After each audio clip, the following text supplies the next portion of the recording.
So, what sort of skills and mindsets did you see on display from those players and coaches you work with? And where did you start to get out of working in the corporate partnerships? Where did you start to work with the players and start your whole thought process with that? So one of the reasons that I actually was really interested in the corporate partnership side of things was because there was a great blend between interaction with the players and the basketball operation side of the business, as well as the business ops side of the business and the organization. And so for me, working with that, I got to experience that. I played dodgeball with, some of the guys in a charity event. And what I realized was that in order for me in my life to get to the next level, I had to adopt the same mentality that these guys had to adopt. And what was really fascinating was at that time, Kobe was in his 20th season of playing with the Lakers. And he had a bunch of young guys, that team. That team wasn't very good. But what was really interesting was seeing the difference in what one of the world's greatest players to ever play the game thought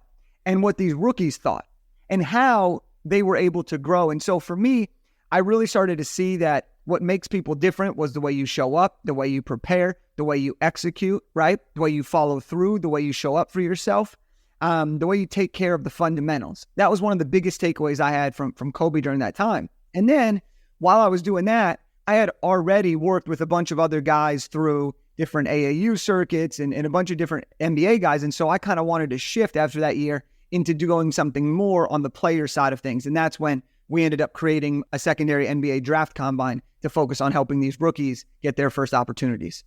Explain to people that don't really know what a combine is, how it helps these players get ready for draft. Just explain the whole process.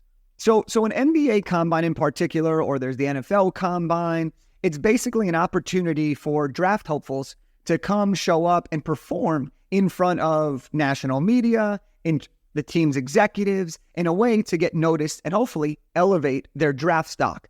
And so what we did was the NBA has their main NBA combine, and they invite the top 60, 70 players to go to that event. And that's amazing. But what happened was in 2017, the NBA announced what was called the two-way contract. And that basically meant that every team had 2 additional roster spots to fill. So this was a huge, huge thing because players were able to make more money and more people were able to get a job. And so we said, well, where are those players going to come?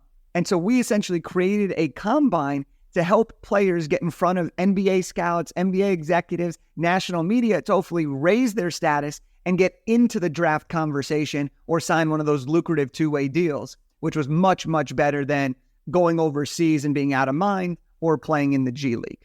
Yeah, and so was the NBA for you doing this, or did they look at it as competition?